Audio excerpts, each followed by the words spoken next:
Rated E10 for ages 10 and up.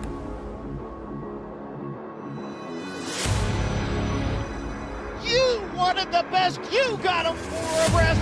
Often imitated, never duplicated. The greatest show on dirt, the World of Outlaws.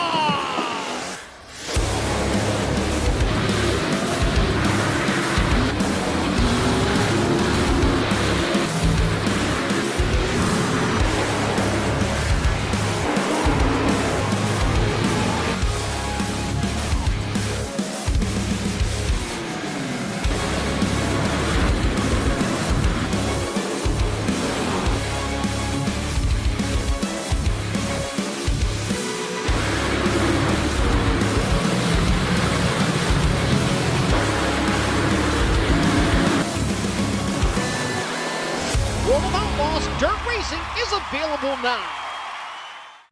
Here and now is when it matters most. Heavy damage. Not last month or last week or 48 laps ago when that bumper fell off. He's done. Here is where it must be left on the track. The anger, the hunger, the passion, and the drive to do whatever it takes to make it across that finish line first. Blow those rear tires off us, bud. Now is when the future is written. In the NASCAR Craftsman Truck Series.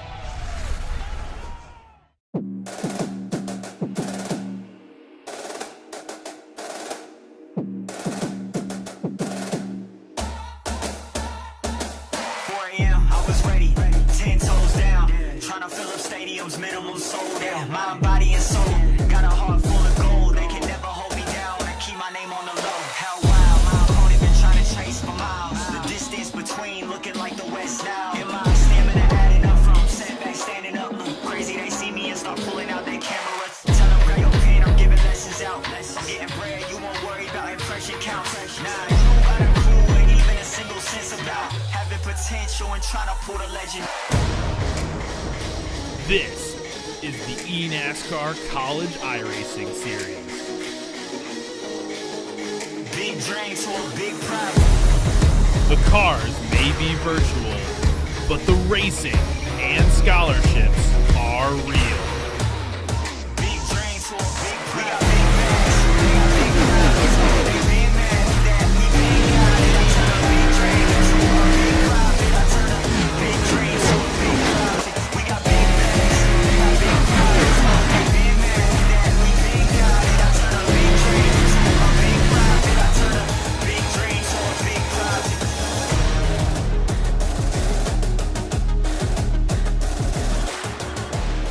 Good evening, race fans, and welcome to iRacing's coverage of the third race of the 2023 eNASCAR College iRacing Series, powered by NASCAR League, the D-Box 100, live from the virtual Michigan International Speedway in Brooklyn, Michigan.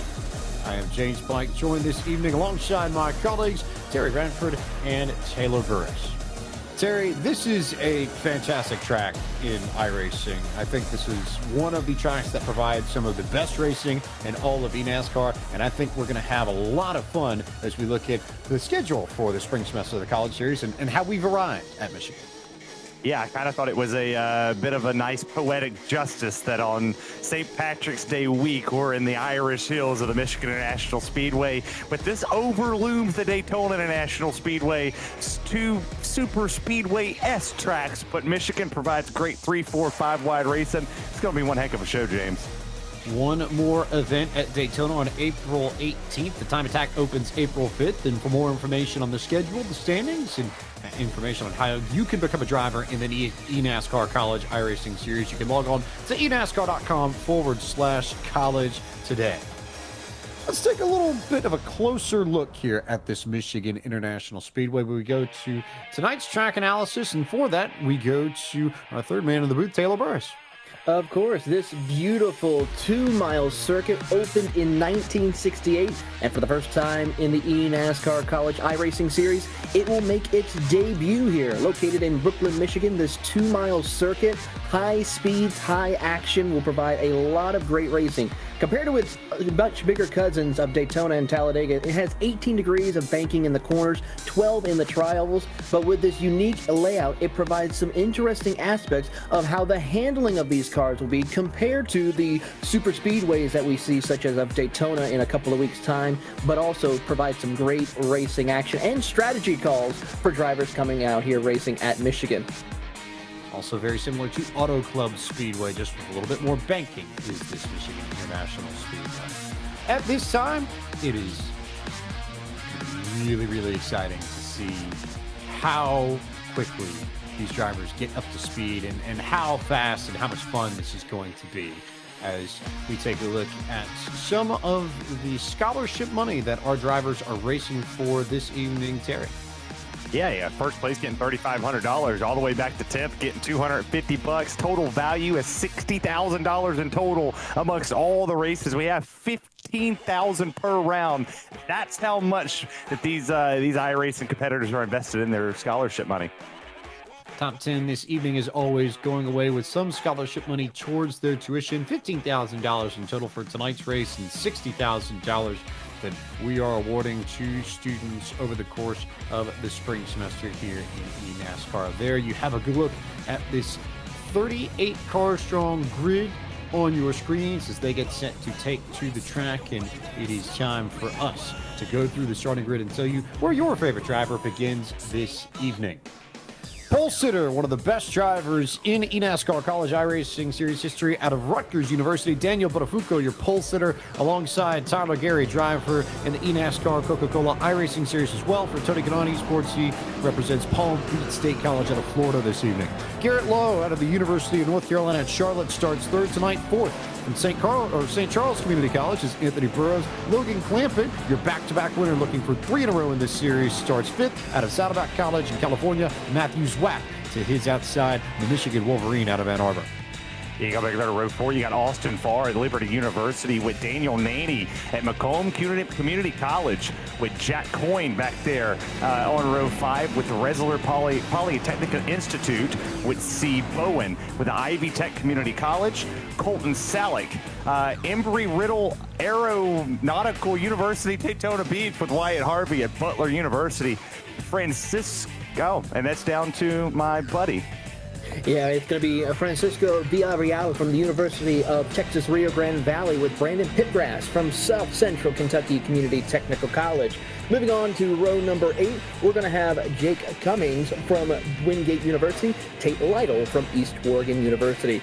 Rounding out in row number 9 is Alex Kalonix from Rockland Community College and Charles Wimbley from Guilford College. Row 10 is where you'll find Daniel Falkingham, driver for Joe Gibbs Racing in the eNASCAR Coca-Cola iRacing Series. Tonight, he represents the University of Maine at Machias. To his outside, the Auburn Tiger, or War Eagle, depending how you look at it. Reese Bayham from Auburn University there. Garrett Vinton in the next row, the Sun Devil from Arizona State, alongside James Scioli from Eastern Washington University.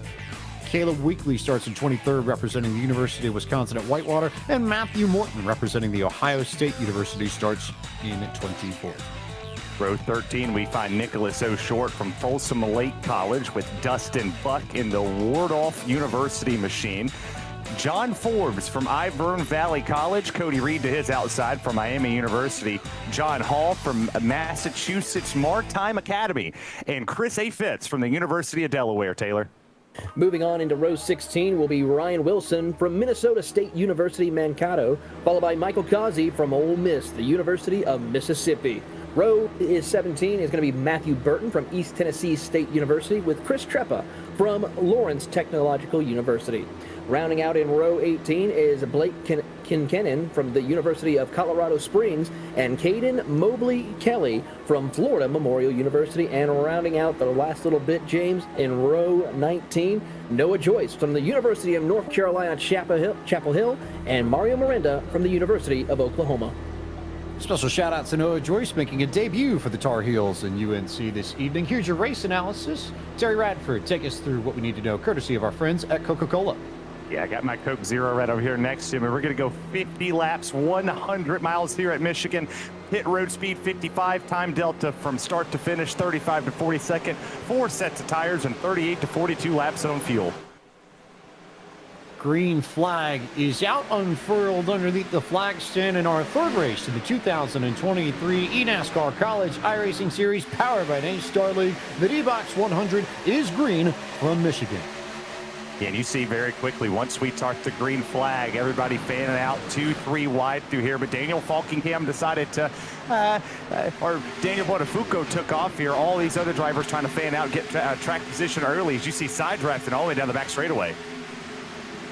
Botafuco already clear to the front, a little bit further back. You've got some good battles. That's Alex Kolonix in the middle between Daniel Falkingham and Brandon Pitgrass to his outside. You see Kolonix lose the rear end just a little bit on corner exit. And I think that's a theme we're going to be able to watch throughout the course of this race. You can use the rear tires to get off the corner and get a little bit better exit onto these straightaways, but if you try and get into the gas too much, you'll spin the rear end around, you'll get a little bit loose, and you'll burn off your rear tires. And I think rear tire wear over the course of the green flag run will be very, very key to posting a good finish and giving yourself a shot at the scholarship Monday tonight, Taylor. It really is. You have to be so careful with where you put your car in the middle of these races. We'll see drivers try to utilize different lanes for the most part. Most of these drivers sticking right down to the middle of the racetrack in the early stages, then start working their way up the track as the race goes on. We won't see a whole lot of drivers utilize that bottom unless making a pass as we ride on board with Gastonia's North Carolina's very own Garrett Lowe, who's now going for the race lead against Botafuco. Lowe has been very close. He's got multiple podium finishes so far in the College Series in 2023. He is arguably the most experienced and successful driver in this series that's yet to win a race, trying to change that this evening as he looks underneath Daniel Botafuco for the race lead. Yeah, he actually got it right there, was able to sail it there on the bottom, and that's going to open the door for Kyler Gary to stick his nose in there for the battle for second. He's side by side, but the draft that Botafuco got on Garrett Lowe is going to let him hold on to that second place position as we continue to look on further back as we've sort of kind of went single file here, James Pike. Either saving tires, saving fuel, or all the above as you look on board from Daniel Botafuco's machine representing the Scarlet Knights of Rutgers out of the Big Ten Conference. I think he's okay to ride here and sit in second because I think the last thing you want is to slip the rear tires on corner exit. We saw that with Kolonix. We saw that with Gary a little bit as well. He tried to get alongside Botafuco, but didn't quite have the grip he needed on corner exit to draw even with him and decided to sit back in line and hold that third spot. But I think the last thing you want to be doing in a situation like this, Taylor, is burning off your rear tires, making sure that you get a good exit out of turns 2 and 4 in particular because the straightaways are so long. Corner exits, they're crucial to setting good lap times. It really is, James, and if you want to take a look at how much time difference is and how important it is to try to conserve those tires, we've only ran 5 laps. We're almost half a second off the pace of some of the best times that some of these drivers have already had. So it's very critical to try and start saving tires early in order for you to be able to be better prepared as the run goes on. Yes, you got to be prepared for cautions, James, but one of the things is you got to prepare for the long game. As now we see Logan Clampett look to the inside of that 62 of Anthony Burrows side by side as they come across the line. As it stands, the only driver in the history of this series to win 3 races in a row or more, Steven Wilson, finalist from the Coke Series last year. He represented the University of Iowa when he accomplished that feat last fall. Logan Clampett trying to become the second driver to win 3 races in a row or more for Saddleback College out of Southern California. I'm going to play devil's advocate to all of it. Man, forget saving tire. You got a lot of y'all built in the rear end of this car as you look at the split screen. The battle for the lead, the battle for 15th between that 22 machine of Alex Kolonix and Tate Lytle back there. Yeah, you got y'all in this thing. That rear's hooked up. You let these things slide. You hang it on that right rear. Drive the fire out of it. You got to get up front. All these drivers are outside the top 10. They got to set themselves up for track position. If you're Coyne, Pitgrass, Harvey, get up to the front. Who cares if you burn it up? You might get a caution. So, Terry, I want to make sure I'm getting this straight, but if you're in the driver's seat here and you're trying to strategically position yourself, you would rather be trying to race to the front than save tires. You'd rather have the track position over, say, the long run speed? Yeah, man, if you're sitting outside the top 10, why wouldn't you want to drive up there? If you got to drive the fire out to get it up there, do it. Get up there. You got a guaranteed pit stop in this race. You can split it 25-25. It doesn't matter how you do it. The wall gets painted the same way. Send that sucker up to the front. A reminder that if you want all the latest news and updates from eNASCAR, you can take your mobile device out and scan the graphic and the QR code on the lower right portion of your screen to sign up for all that information today, courtesy of iRacing, the official simulation partner of NASCAR.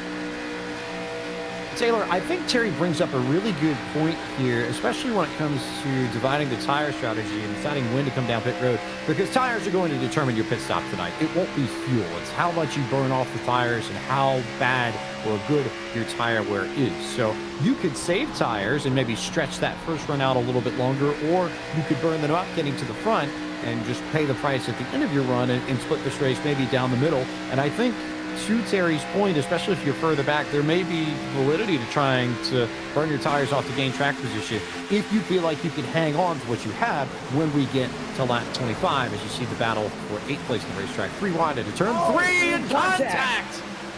Well, that's almost a caution. What a save! A big save. Also, Taylor, we said that at almost the exact same time. So who owes the other person a Coca-Cola? Because we definitely jinxed each other's. We certainly did. We'll flip a coin and determine that for a future date. How about that? Okay, fair. I like that. I could work with that one. So, yeah, nearly trouble there. Wyatt Harvey, the one in the center of all that, representing the Butler Bulldogs. You see him to the outside. We go on board with the driver, trying to find his way into the top 10. He lost a little bit of track position, though. Now, just on the edge of the top 20. So he's got 10 spots to go, Terry, if he even wants to have a shot at any of the scholarship money. And look at the right, or rather left front of his hood on his machine. His Chevy Camaro has a little bit of damage to the bodywork off of the contact he made a few laps ago. Well, I tell you, I can't see what that head shake meant and the way he rolled his eyes, but I'd probably get fired if I said it. But that's going to be a bad thing. Aerodynamics is a big key of what's going to win this race, and he's falling back. I mean, he's falling like a rock in a pond. There's no way he's going to be able to roll up to the front. He's going to get past left and right. You see the 42 and the 15 coming here. He needs a caution. He needs it. He needs it now if he wants to come down pit road. You lose way too much time here sitting on pit lane trying to fix damage. The way this schedule is set up for the eNASCAR College iRacing Series, aerodynamics matter, or have mattered more and more with each track that we go to. We're going to bigger and bigger tracks effectively as we progress through the spring semester. Contact there again as Harvey bounces off of Garrett Vinton out of Arizona State. But Terry's right, Taylor. That damage on the left front definitely going to hurt Harvey if he's out all by himself in clean air. His best play now will be to tuck up behind other people to punch a hole in the air for him, so he doesn't necessarily have to worry about losing some of the downforce. Meanwhile, Vinton got loose off the corner and is going to lose 2, 3, 4 spots potentially by the time he gets to turn 3. Yeah, it's really critical here as we watch Daniel Falkingham right now, but it's so critical to have a good slipstream here at Michigan. You may not think of it, but this track here can almost be a big benefit for drivers as well, because you can get a good tow from your competitors on these straightaways to really get you up close, maybe slingshot past your competitor, compared to when we go to Daytona in about a month's time where you have to try to find the run. This one, you can get that run from the draft of the car in front of you and make the path a lot easier compared to Daytona. So this one is actually a little bit more detrimental right now for Wyatt Harvey compared to if we go to Daytona. Good look here at Daniel Naney going to the inside of Kai Bowen. That's Ivy Tech Community College racing against Macomb Community College. So big community college battle here, and this is right on the edge of the top 10. And also look at Francisco Villarreal just at the back of this out of West Lakewood, Texas, representing the University of Texas at Rio Grande Valley. Right there, just I think sort of waiting to see how this pans out, Terry, to figure out who he wants to follow and how he wants to figure out how he gets in the top 10. If I'm him right now, I'm coming over the radio and telling Daniel Falkingham, hey, you want to do a little shake and bake, and you pull some Talladega Nights out, get up here on my front bumper, let's push you past all these drivers. But look at the battle up here in this top 7. They're under half a second from first to 7th, all the way back there with Austin Farr in the 79 machine, the Liberty University driver. Everybody's working close together. Botafuco takes this lead back over Garrett Lowe with Anthony Burrows sitting there trying to push that 49 for the Niners. So as I look at this group and as I look at how bunched up they are, the first question that comes to my mind, Taylor, is whether or not Daniel Botafuco might be intentionally backing off his pace a little bit to try and save his tires. And if he is, how hard is Garrett Lowe pushing? How hard is Anthony Burroughs pushing? How hard is Tyler Gary pushing? Is this a case where if we get an extended green flag run, will Botafuco, by virtue of being the leader, be able to manage his tire wear more evenly? And will it burn off the tires of everyone behind him to where it may force them to come down pit road earlier, which will get you the track position initially, but Botafuco would have the advantage in the end on that situation because he'll have fresher tires for what would be the second and final stint in that case. It really is. I mean, looking at it right now, we're watching your top 7 battling it out for the race lead. You see drivers such as Garrett Lowe. He's trying to see if he can get that run to get around and maybe try to leave this train, but Botafuco is being a little bit more cautious, taking care of his equipment, running up against that line there, that second groove, as you notice right here as they head to the corner, and everyone else really not pushing the envelope per se as we go a little further back to Auburn University's of Reese Bayham, who may be pushing the envelope a little bit more so compared to our front runners. Had the opportunity to look at Reese Bayham. Here's our Coca-Cola onboard of the evening for the Auburn Tiger Racing. Caleb Weekly just ahead of him representing the University of Wisconsin at Whitewater. Also just ahead is Chris Treppa representing Lawrence Technological University. Once again, this is the Coke onboard for Reese Bayham.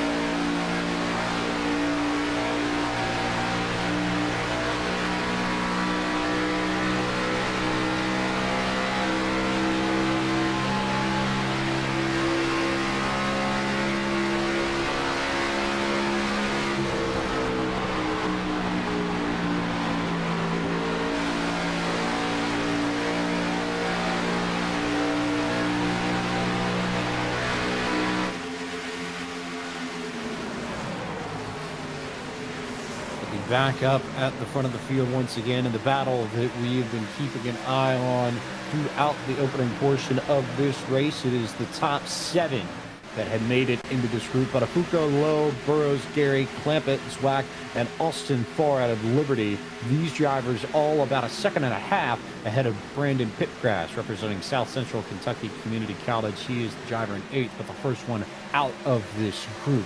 So you have your leaders there. You have Pitgrass and Daniel Falkingham running by themselves, and then Sybone and Daniel Nanny leading a group from about 11th on back. You can see them just out of the corner of your picture on the right-hand side as we focus in on Tyler Gary from Palm Beach State College in Florida. A driver out of South Florida, also racing in the Coach Series for the first time in 2023. And not a surprise, given the speed that he's shown on the surface, that he is up near the front. Matthew Zwack, also a name that we have become accustomed to, Terry, seeing near the top of the field and the top of the running order in this eNASCAR College iRacing Series. Yeah, no shock at all. I mean, you're right there behind the last race winner, Logan Clampett from Saddleback Community College in that 44 machine. All just kind of sent back here, and it's interesting to think what their strategy is, like putting yourself in the mind of them for a second. Are they just back here conserving a little bit? Because they've let Garrett Lowe and Daniel Botafuco just kind of scoot away a little bit. I don't know if they're putting their Brooks and Dunn boots on or what, but they might want to boot, scoot, and boogie their way to the front a little bit sooner now. What's terrifying is that as soon as you said Brooks and Dunn, I knew exactly where your reference was going to go. So I guess we've worked together for a little bit, haven't we? As we get a good look on board of Jack Coyne here. The classic wheel and desk setup. I know that's the setup that I will race with when I go running on the service, whenever I have a little bit of free time, which is non-existent these days. But the classic, the tried and true Taylor Burris, and I think at some point everybody has run with a wheel mounted to a desk. It's how everyone started, and it's how a lot of people still even race. Think about it, Timmy Hill, as we watch Jack Coyne hold on right here, and he has to hold off as Mario Miranda gets by him from Oklahoma, and then right behind him, trying to get the number off that Miami University of Ohio machine. Looks like to be Reed right there, giving him a big push heading down the straightaway, but it's worked your way through the rankings here on iRacing. And you may, as we see already with some of these onboards, a lot of different people utilizing different ways. As it looks like Jack gets up into the outside wall a little bit, that's going to cause some issues for him. Also worth noting for those who caught it while we were on board with Jack Coyne as they came out of turn 4 last time by, you may have seen Michael Causey from Ole Miss duck down pit road. He's the first car that I can tell that has come down for service, and that's on lap 22. So he will look to complete a 27-lap stint as there was contact just ahead of Jack Coyne. Meanwhile, we go back to Alex Kolinix, but drivers starting to think about pit stops and starting to make their way towards pit road as we approach the halfway point of tonight's D-Box 100 Tour. Now, I tell you, that's your traditional setup right there for Alex Kolinix. That right there with the microphone stand up there above him, got the boom stand. I had that for a while at the broadcasting side, but what a run on that outside. Got the 9 machine behind him of Salick. He's getting a good run. There goes the Ole Miss driver. Tires mean a lot. Man, tires mean a lot. He sailed that thing on the bottom, made it stick, hit the gas really quick, and the time gain is going to be massive here. So I wouldn't be surprised the next 2, 3, 4 laps we see these drivers start to peel down pit road. As you see the 7, here he goes. They're starting to set it off. Oh no, the 16 decided to go a little too fast there. Chris Fritz tried to get it wound down in time and could not, and pounded the end barrier there at the entrance to pit road. Looks like he decided to take a tow, and that will effectively take him out of contention for tonight's victory. Meanwhile, when does Buttafuoco, Lowe, Clampett, when do all of the leaders come down pit road? We watched them come out of turn 4 this time by, and nobody amongst the top 10 making the stop for service. The first taker, though, a little bit further back, looks like it's going to be Nick Short.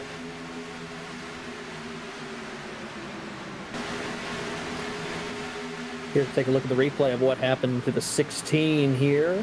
And it looks like as he tried to get in, hits the grass, didn't get it wound up enough, and unfortunately just blam right there into the yellow barriers. And that's a day done for Chris Fritz in the 16. The tough thing there is that he was trying to, I don't know if game is the right word, but you could tell he was getting on the brakes and off the brakes and on them and off them, and then eventually when he needed it, it was too late, as it looks like Anthony Burrows is going to lead the field down pit road. You saw him slow up just to the right end of your screen a few moments ago. He leads a group of drivers down for service. Meanwhile, the leaders stay out. Here are the 3 that have come down on lap 25. It's Burrows, Matthew Zwack, and a 79 machine out of Liberty University, Austin Farr. Yeah, if you're the leaders, you see what the 15's doing right here. I mean, the 15's getting a massive run, is able to carry more speed, able to get on the throttle a little bit better, able to hold the bottom better as well. So if you're anybody right here in these positions, you're Garrett Lowe, you're potentially getting under the 13 of Buttafuoco right here. You're keeping him from coming down pit lane. You're taking that 1 lap advantage. Just, well, right as I say that, at 49 said, hey, guess what, brother? I'm going to listen to you. He's on pit road.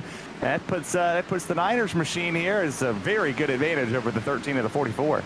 Garrett Lowe and Tyler Gary in on lap 26 for those making notes in your notebook, and joined by a few other cars coming down pit road as we are now going to go on board Michael Causey. You see him with the VR headset, one of the many options that you can use to race in iRacing. Sometimes you don't need monitors. You can just go racing for a VR headset, and I tried a little bit, Taylor. It's a different experience for sure.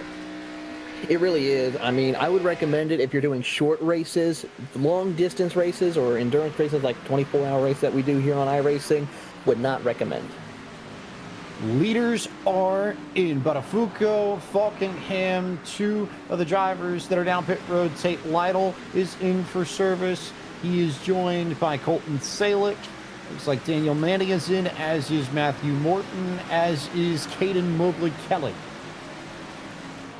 I think this is going to be interesting to see. I mean, you just watch the 15 get a ton of momentum around here. Now, the real question is going to be is this a bigger advantage for the 49 of Garrett Lowe? Is this a big advantage for Daniel Falkingham and a big advantage for Daniel Buttafuoco over the 44 Clampett? I mean, he's got a ton of experience. Oh, hang on to her. He's hitting them things in there. That's how you hold on to it. That was close for Clampett. He's joined on pit road by Alex Kolinix, Francisco Vidaval, and Jake Cummings, all pitting from the top 10. That leaves us with 7 drivers yet to pit, working lap 29 of 50 this evening. And Brandon Pitcrass was cycled to the race lead, although he has yet to come down for service. As you get a good look at our driver running in second at the moment, that is Shai Bowen out of Ivy Tech Community College. Yeah, we're already looking. Take a look at the gap of time that these drivers have. There's at least a 2-second difference for those who have already come down pit road compared to those who have stayed out. That is very critical for some of these drivers. Now, for those who are trying to stretch it out, it could be beneficial for them towards the end of this run as we get closer and closer. But they got to make sure they don't go a lap down as Cy Boeing's trying to hold on, going 3 wide as they head down into turn 1. So now, Terry, I think if you're staying out at this point, you're trying to stretch your fuel run as far as you can. You've accepted that maybe you just don't quite have the pace, even on fresh tires, to get a shot at the scholarship money. And you're hoping for some luck. You're hoping for a yellow flag of some form. You're hoping for an opportunity to get back in the game. As we will step aside for a few moments, but don't go anywhere. More of the eNASCAR College iRacing Series powered by NASCAR League D-Box 100 from the virtual Michigan International Speedway. We'll be with you in a few moments.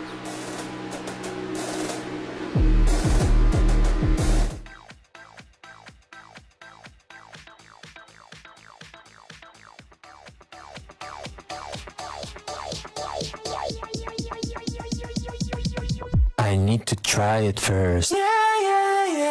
There's a thin line in the NASCAR Xfinity Series between winning and losing, between being the future and being past, between headlines and tailspins, between making history and being it, between the sweet taste of victory and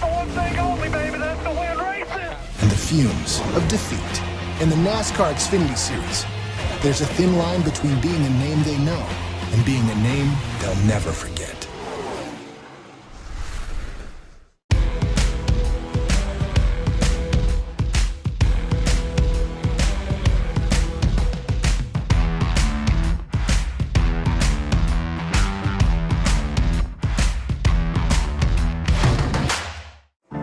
Much has changed over our 75 years, but the thing that never does, the anticipation, the holding of breath until that first green flag drops and the crazy journey begins all over again. If you could travel 75 years from now, you might not recognize much at all. But one thing will never change. That feeling you get when the race begins again.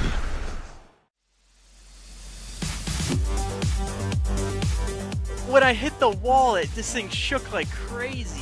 I have experienced that in real life, so I can compare. I tend to choose rally games that are really putting the actuators through their paces, and they've been holding up really well.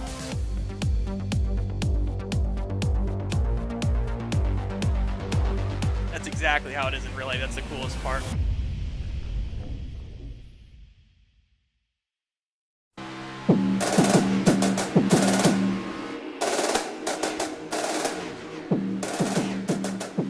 eNASCAR College iRacing Series powered by NASCAR League is brought to you by Coca-Cola, the official fan refreshment of eNASCAR.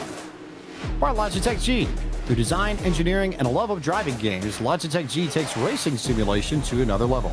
Logitech G, the official wheel and pedals of the eNASCAR Coca-Cola iRacing Series. D-Box.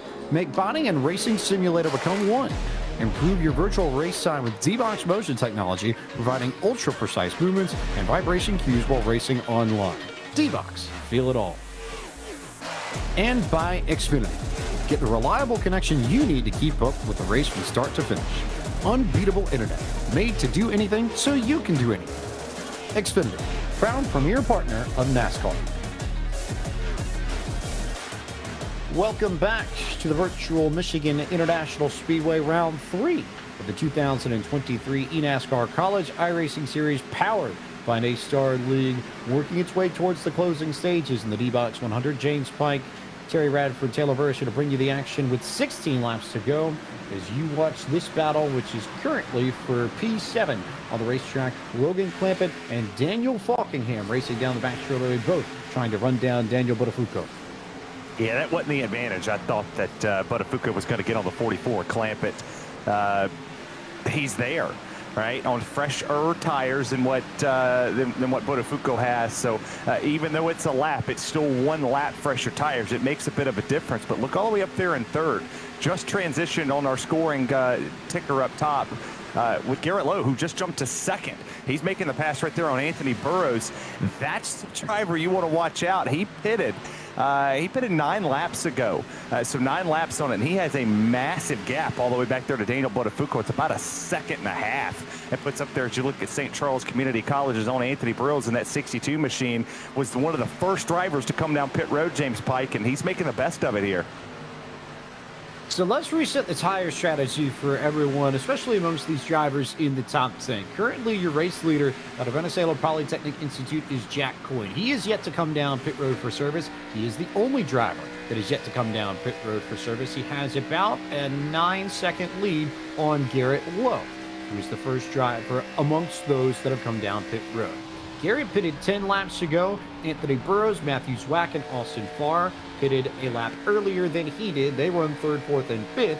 And then Clampett pitted 8 laps ago. Botafuco and Falkingham pitted 9 laps ago. This is a classic case, Taylor Burris, of the undercut versus the overcut, where you can come in a little bit earlier and gain time on the racetrack, but you may give it up as your tires age and become older than those of the drivers around you. And that is the balance you have to figure out in order to get the most scholarship money this evening. It really is. I'm watching timing and scoring right now and watching Logan Clampett just picking him up and putting him down. He has anywhere between a 2 to 3 lap advantage out of everyone other than, of course, our race leader. So, and it's showing by his times. And it's really important to see how that plays out. A couple other drivers who are in the single digits as far as with their tire stints is Brandon Pipgrass. You have Francisco Villarreal and Alex Kolinix, who are some of those drivers who are working their way up to the field, but they're a little bit too far back to where they would put them outside of that situation to get the college funds.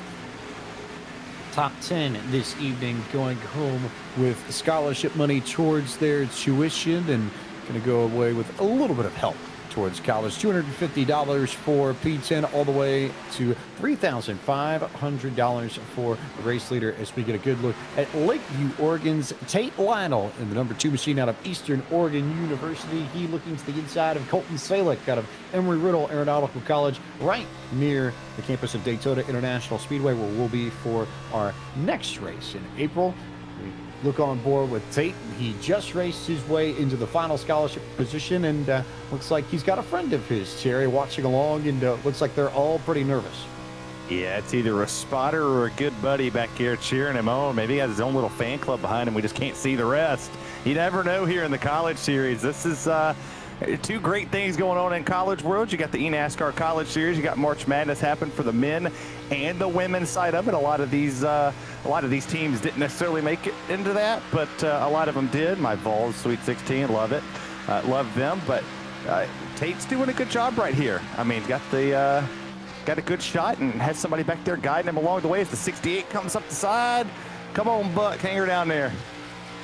So for those keeping score at home, you can mark the Terry Radford, Tennessee reference off of your bingo card for this evening. We've successfully covered that portion of the broadcast as we approach 10 laps to go here at Michigan International Speedway. And Jack Coyne has yet to come down pit road. However, his lead has shrunk from 9 seconds to 4.5. It has been halved, and he will not hang on to the race lead at this rate. I imagine he's hoping that a yellow flag comes out where he can pit from the race lead, and I would imagine if he gets passed by Garrett Lowe on pace, he will probably come down pit road. But our eyes here on Lytle and Salick, and don't forget Brandon Pipgrass just behind these two. He also has a shot at the final scholarship position.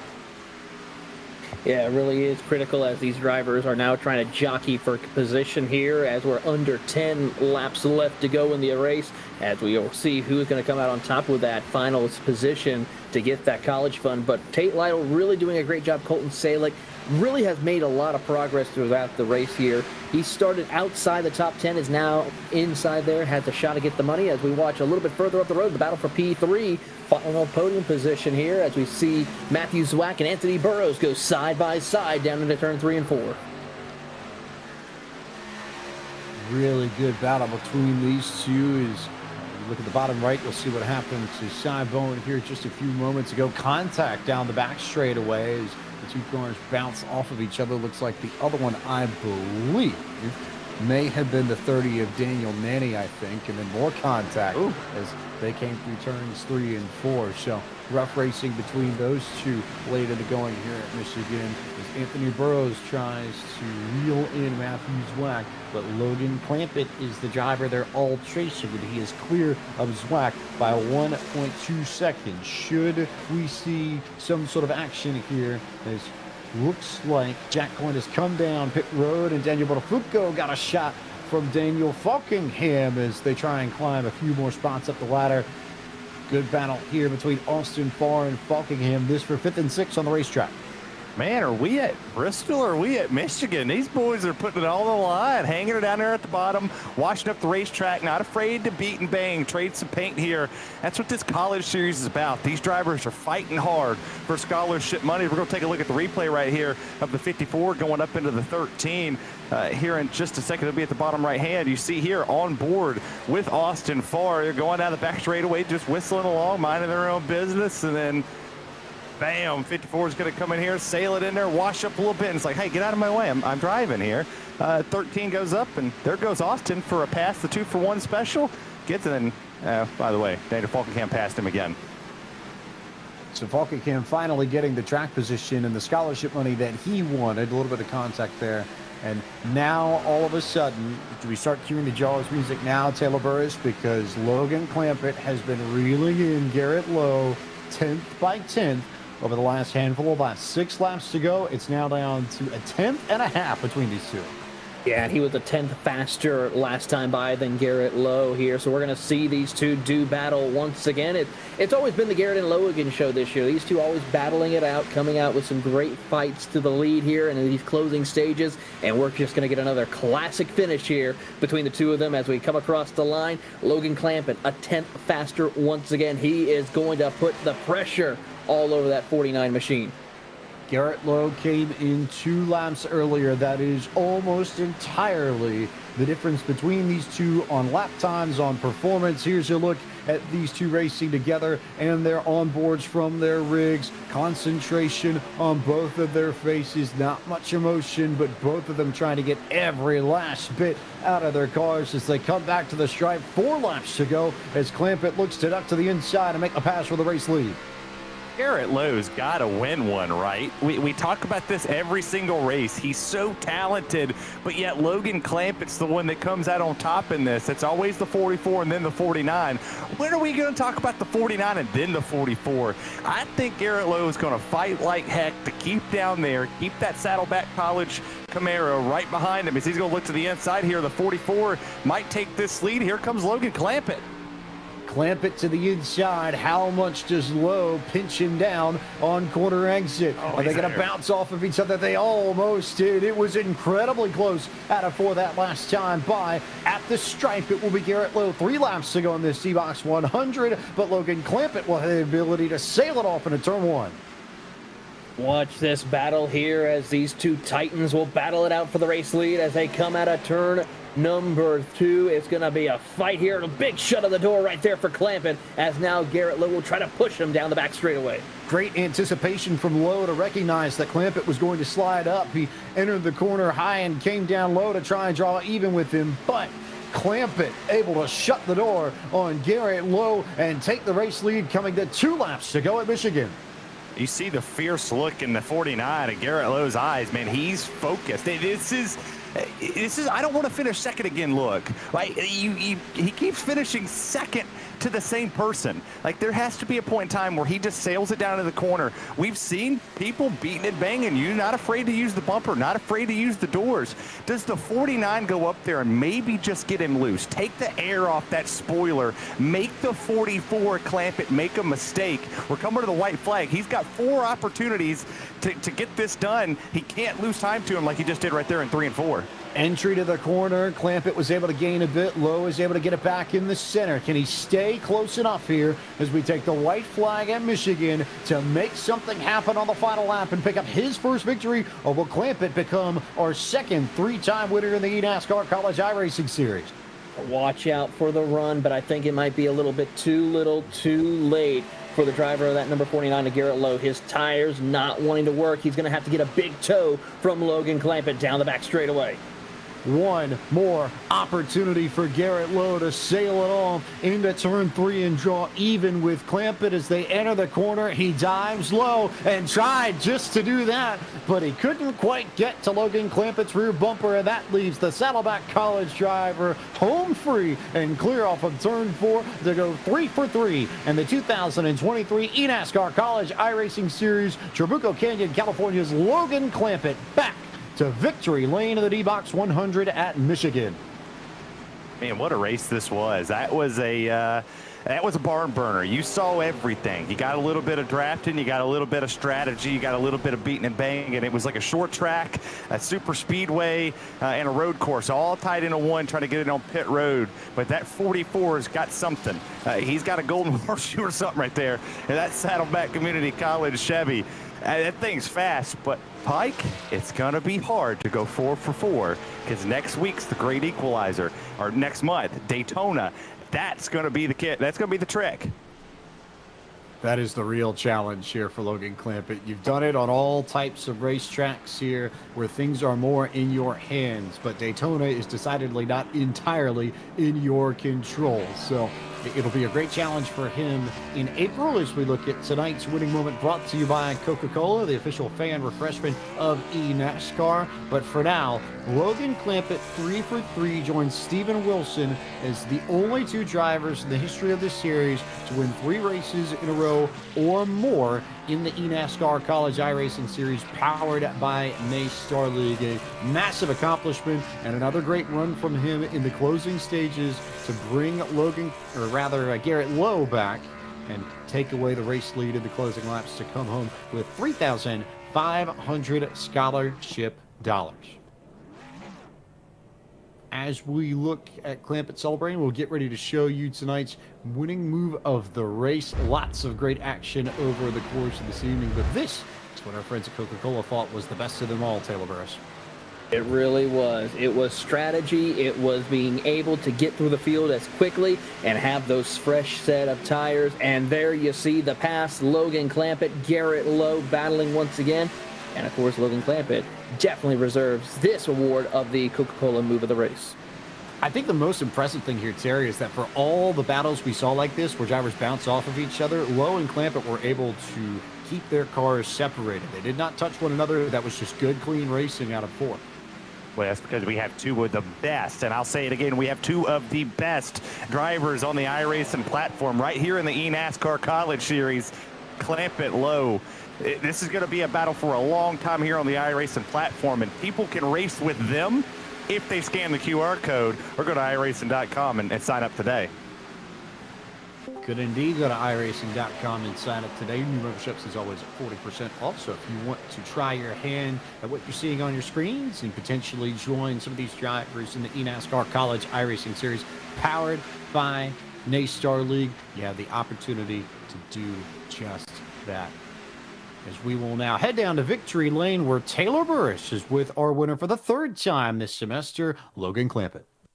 Logan, 3 wins in a row this amazing season. I mean, walk us through some of the amazing strategy you were able to pull off and talk about that pass for the win. Oh, man. It was definitely a question when you should pit because the draft, it's not enormously strong, but it's strong enough to where it gains you that just that little advantage. And I'm like, I was sitting there in 5th, and it was so hard to pass, man. Even if you saved your tires correctly, and even then you're doing a 25-lap run. So I'm like, I'm gonna go out there and long pit because I know those guys are possibly gonna get caught up in traffic, and I had the draft to be able to pull off of them while trying to get back up to the front. And so a long pit, not really thinking it was going to work, but thankfully it did. And I just barely got to Garrett. And, I caught him really fast. And that was just because I was behind him. I was in the draft a little bit. So I had a little bit of a tug. And then once he got behind me, he was able to stay with me I was just kind of just mirror driving from there on out. I threw a little block on him just because I didn't want to get side by side again.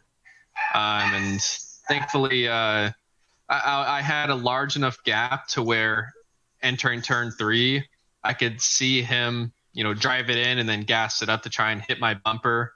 Thankfully, I timed it right, and thankfully everything worked out there. Well, of course, we will see you at Daytona, and congratulations on this 3 wins in a row. We look forward to seeing if you can go 4 in a row here at Daytona. All right. Thank you. Of course, next up is Garrett Lowe, and he is with Terry Radford. I got the driver of the 49 from the University of North Carolina, Charlotte. And Garrett, I see the look on your face. We saw it throughout the race where you saw the 44 clamp it coming. A little disappointed to come up second again. But what do you do next? Where do you go at Daytona, a track that you cannot necessarily control your fate? How do you put yourself in a better position to win this race and hold on to something and stop that Logan Clampett guy from going 4 for 4? I need to get through traffic a little bit better. He definitely got through traffic, I think, after the stop a little bit. I think I wasted at least a lap behind traffic, and I shouldn't have. If I'd have got to cleaner a lap sooner, maybe it'd have made a difference. But, Logan, he's very smart, so he knows what he's doing as far as strategy goes. He knew that was the opportunity to do the overcut there. So congrats to him. It was a fun battle. I definitely probably should have gone back for another crossover when he got me on the block down the back, but I'm not gonna toss it with 4 to go. So I know overall it was a pretty fun race. I'm glad we had a good green flag run there. I think that's the first time I've had one of those go caution free, so pretty good. Just small things to work on, and just go have some fun at Daytona and see what happens. Congratulations on your second place run here tonight, and we'll see you at Daytona. Best of luck in the near future. That's Garrett Lowe, the driver of the 49 machine, and Taylor Burris. You're standing by with P3, Matthew Swack. Yes, indeed, here with Matthew Zwack. Matthew, a great run for you here, top 3. Couldn't really try to close the deal, though, with the top 2. What do you feel like was missing for you in going to challenge for the race lead? I think it was a pretty simple answer. It was speed. I don't know if it was coming down to the pits too early, cutting it halfway. I thought that would be just the best way to optimize it. But once I saw the times from Clampett and Gilo and Falkingham, I thought I was in way more trouble than what I actually ended up being. But yeah, I think I would have just had to come down a bit later and have some better tires for the second run. Well, you still have to feel pretty happy about this. A top 3 at your home track for your college here today. I mean, how does that feel? And bringing a little bit of Michigan pride for you here today. Oh yeah, it feels absolutely awesome to go up against some of the Coke guys and the best of the best in this car and get a good result. It's not often that we get to race with these guys, especially repping Michigan. It's always a blast. But yeah, there's not much better feeling than going into one of these super tough races, having a good run, and executing well. Well, congratulations on that, Matthew Zwack from, of course, Michigan, as he will be coming back, hopefully, at the next race at Daytona, James. And I got to say, it was an exciting race for him to work his way through.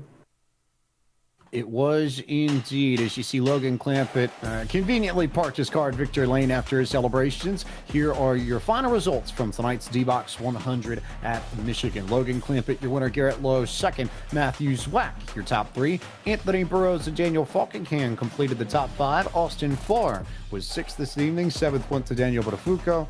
Tyler Gary finished in the 8th position. 9th went to Brandon Pipgrass. And the final $250 in scholarship money went to Tate Lytle in 10th. You got Matthew Morton back there in 11th with James Scully in 12th, Alex Kalonix in 13th, Nicholas Short 14th, John Forbes 15th, Francisco Villarella back there in 16th, Michael Causey, John Hall, Jake Cummings, and Reese Bayham rounds out your top 20.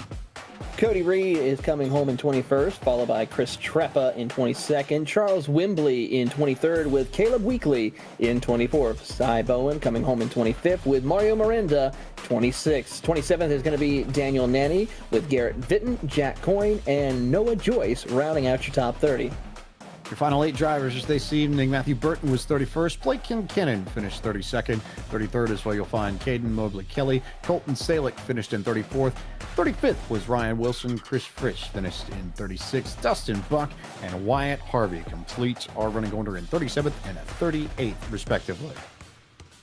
One more race on the docket for the eNASCAR College iRacing Series powered by NASCAR League in the spring semester of 2023. And it is at the World Center of Racing to conclude this portion of the calendar. Daytona International Speedway, where we head for the spring season finale. That broadcast April 25th at 8 p.m. Eastern on iRacing's Twitch, Facebook, and YouTube channels, as well as eNASCAR.com/live. A big thank you to our team at iRacing for putting together the broadcast, and for my partners in the booth, Terry Radford and Taylor Burrish. I am James Pike. Thank you so much for watching our broadcast of the D-Box 100 from the virtual Michigan International Speedway and the eNASCAR College iRacing Series powered by NASCAR League. We thank you for your continued support. We hope you all enjoyed today's broadcast, and we will see you next month, April 25th, from Daytona for the spring semester finale.